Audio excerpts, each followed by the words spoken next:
Have you been watching YouTube for all your stock research, or going to Motley Fool and reading their articles and picking stocks based off of their bullish thesis? Well, in today's video, I'll be giving you 5 different tips or things to look for if you want to do your own research. And I'll be giving you an example of a stock that I'm researching right now and have no background in, and I'll be presenting my findings on this company based off of these 5 things that I look for when doing stock research. Let's do it.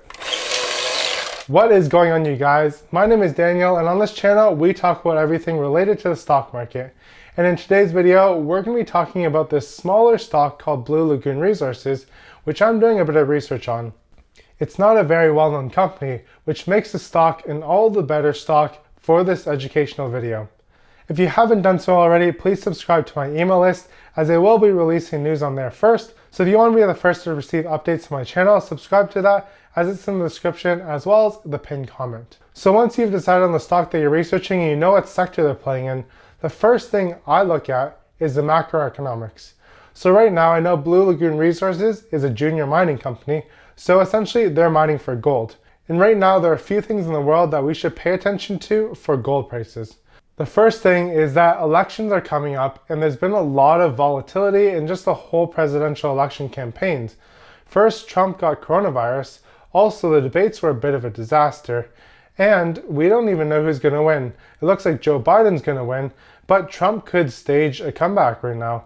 So there's a lot of uncertainty for investors right now who will end up winning, and when this usually happens, investors like to pull their money out of the market and they may deploy it in gold. The second thing that we should know that's happening in the world today is that the second wave of COVID is hitting a lot of countries right now. If you go on Google right now and search up coronavirus in Canada or coronavirus in the US or even any country in Europe, you'll notice that the numbers are going up, up, and away. And what this means is we could have another shutdown of the economy, and the governments will have to continue printing money to support the citizens. And when that happens, this causes hyperinflation because a government can't just print money and expect it to be valued the same. So in the long run, this is going to have some effects on local currencies, but gold itself holds its value very well when there's hyperinflation. The last thing that I want to look at here is not exactly related to macroeconomics, but it kind of is a big deal for gold. Its gold prices are at all-time highs right now. If you look at the gold chart for the past 8 to 10 years, you'll notice that gold was in a huge slump. And recently it just broke through its last all-time high set in 2011. Since then, gold has cooled off a little bit. However, with all this uncertainty in the world, I can see gold prices probably going higher in the next couple of years. And ultimately, this is good news for all gold mining stocks out there. So now that we've established the macroeconomics are good for the stock, let's move on to the next phase. Second thing is, we should look at what the company does in more detail. And before we do that, we know that they're a junior mining stock, so usually here I do a bit of quick Googling on how to value this specific type of company. And this article popped up, which was written on September 4th, 2020, which is fairly recent, and it'll give us a ballpark idea of how to value a junior mining stock. So you can see in the article here, there's a couple things that we should note. These terms inferred, measured and indicated, proven and probable. These are just basically how probable the amount of gold that the company reports is actually in the ground. So inferred is the lowest confidence, measured and indicated is a medium confidence, and proven and probable is basically they have the gold down there in the ground. And then later on in the article, it shows us how we can value each of these different types of golds that are reported. So for inferred gold, it's roughly around $20 per ounce. For measured and indicated, it's around $30 per ounce. And for proven and probable, $160 per ounce. And the article actually came up with these numbers using some hard-driven data based off of all the stocks listed on the TSX Venture that are mining companies. So now that we have a rough guideline of how to value a junior mining stock, let's dig into the company a bit further. When digging into the company, it's very obvious that you should go to their website. So right now we're on Blue Lagoon Resources website, and we can see that they have 15 known high-grade veins. So these are just kind of all advertising techniques here. But down here in the middle of the page, we can see that they have 2 gold projects here.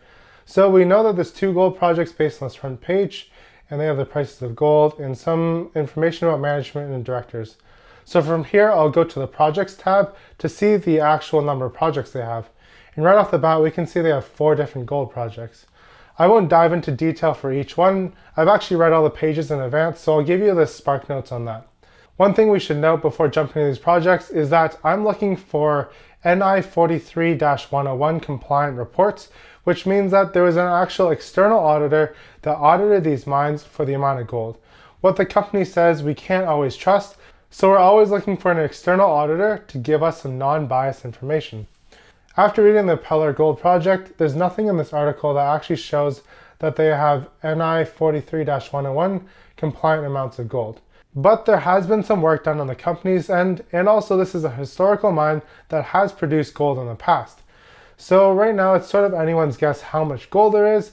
The next step for Blue Lagoon Resources, for all these mines that aren't compliant, they have to go and get these compliance certificates. But as investors, if you get them before they do that, and there's a very good report from that compliance certificate, then you could see some major stock price appreciation, which is what makes these junior mining stocks very attractive to some investors who are looking to go big or go home. Now turning over to the next couple of projects, we have Golden Wonder, Dome Mountain, and Big Onion. So in short, Golden Wonder and Big Onion both don't have any sort of compliance reports, and Dome Mountain is actually one of the most interesting projects, which does have 43-101 compliance. Although here the website is a little bit out of date, there was some recent news which I'll talk about later on in the video. But for now, I'll just give you the skinny and say that they have 81,000 ounces of gold that's indicated and 149,000 ounces of inferred gold. And based on the article that we just read, this gives them a total dollar value of indicated gold at $2.4 million and $3 million of inferred gold. So this puts the company's valuation based off of that original article at around $5.4 million. But now let's turn our attention over to the third thing that we should look at, which is the stock information. So if we go over to trusty resource Yahoo Finance, we can see that Blue Lagoon here is trading at 63 cents per share. It has a market cap of around $30.2 million.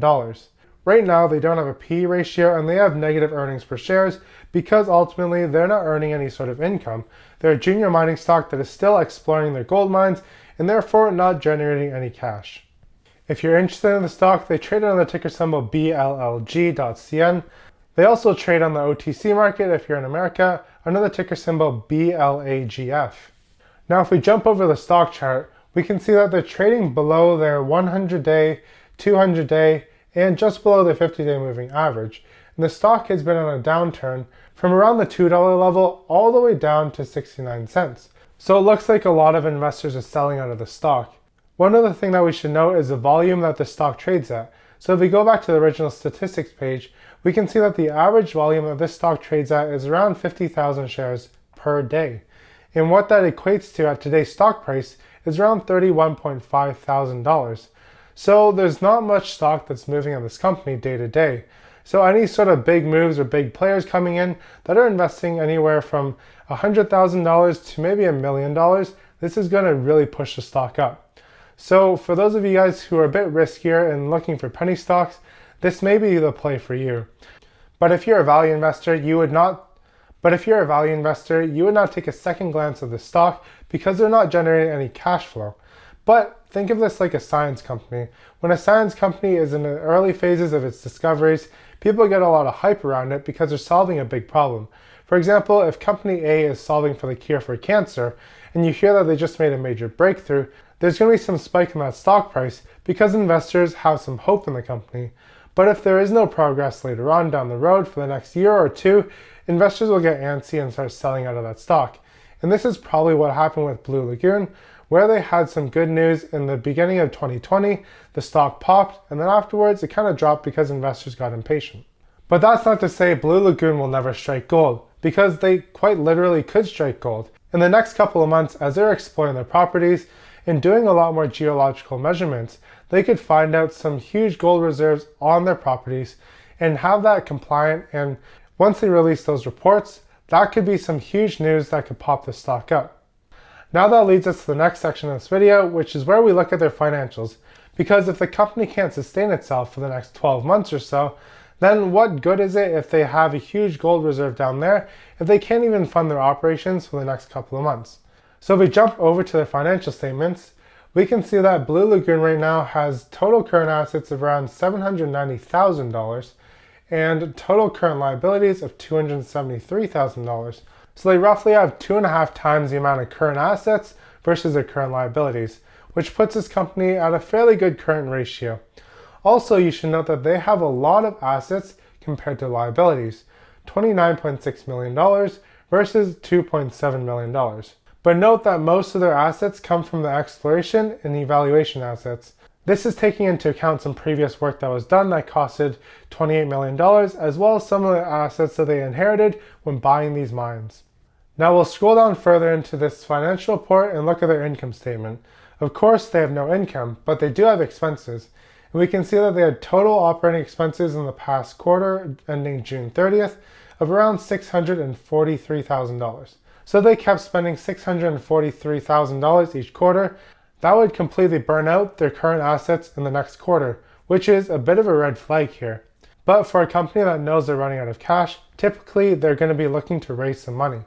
So let's see what they have in their cash flow statement to see if they raised any money in the previous quarter. We can see here in the previous quarter that they raised a net proceed of $80,000 from long-term debt. So it doesn't look like the company was raising much money for the past quarter. But this does lead us to our next section, which is looking at some of the recent news. We know that the financial statements ended June 30th, so from June 30th till now around October 5th, there's been quite a bit of time, and we should check out the news to see if anything's happened in the past 3 or 4 months. So the best way to find news is just going onto the company's website and clicking on the news tab. Luckily, Blue Lagoon Resources has all the news laid out in a fairly easy format to read. And if we look from June 30th all the way to today, we can see that quickly right off the bat, they completed a $7.5 million private placement. So we know that Blue Lagoon Resources raised $7.5 million, which is more than enough to cover their current liabilities as well as their operating expenses for basically the next couple of years. But note that as they're exploring out their mines and needing to pay contractors to come in and do this work, I think expenses are going to rack up fairly quickly in the next coming quarters.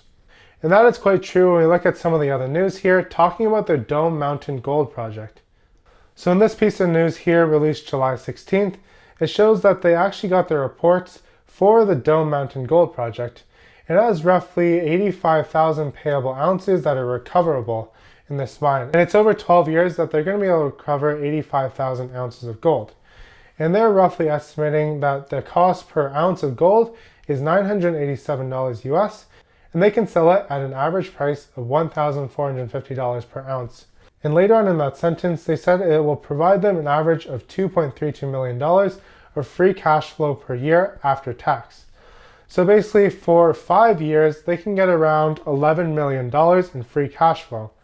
But they also have some tax credits that they can use against this free cash flow, which puts it at around $13.9 million as they state later on in this article. They also show that the projected capital costs for this project will be around $1.46 million, which is probably why they raised that $7.5 million of capital.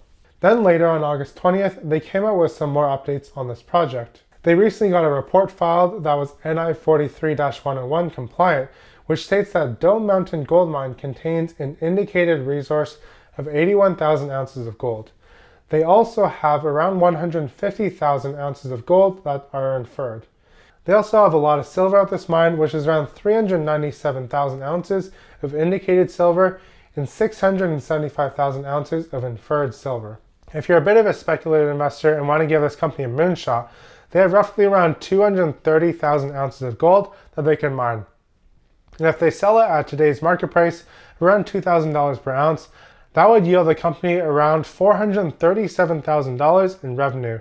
And on top of this, they could potentially have 1 million ounces of silver, and at the going rate of $25 per ounce, that's an extra $25 million. But we also have to take into account the cost per ounce, which is roughly $1,000 per ounce. So they could probably earn around $220,000. So this would have the total amount of revenue they could pull from this mine over its lifespan to around $220 million. And for a company that's worth only $40 million, that could possibly generate $220 million in free cash flow if they do cash in on all these resources. And it is a no-brainer why some speculative investors like to place their money on multiple different junior mining stocks, such that if one of them blows up, they could possibly 10x or even 100x their initial investment. And don't forget, Blue Lagoon Resources also has other mines that they own. They have 3 other projects at least that could also be producing gold in the future. So it's not just from this mine that they could be producing cash, it could be from all 3 mines. So the few things that I took away from this research is that A, right now gold is a pretty hot commodity and there is good chances for gold to continue rising up. B, this company is fairly speculative, but it does have considerable upside to it based on its current valuation and what free cash flows it could produce in the future and what revenues their mines could earn. C, the company is very well funded right now with $7.5 million and shouldn't go bankrupt in the next year. However, this will make or break their company as they spend this money to figure out if these gold projects are worth mining. And D, the last thing for this is right now, it's a fairly risky play, but if you have some cash to spare on the side, maybe a couple $100, and you're looking for a very speculative investment to possibly 10x or even 100x your money, Blue Lagoon Resources might be a good stock to bet on. But for me personally, I don't have a position in this company right now, and I probably will continue watching it for the next year. I'm not so much of a super speculative investor, especially when it comes to junior mining stocks, because it's not my forte. I'm okay with investing in high speculative tech stocks because I understand that sector a little bit more. If you enjoyed this video and found it educational, please consider leaving a like down below. Subscribe, hit that notification bell, and mash on your keyboard some sort of comment if you're interested in doing so. Keep up the grind and have a great day.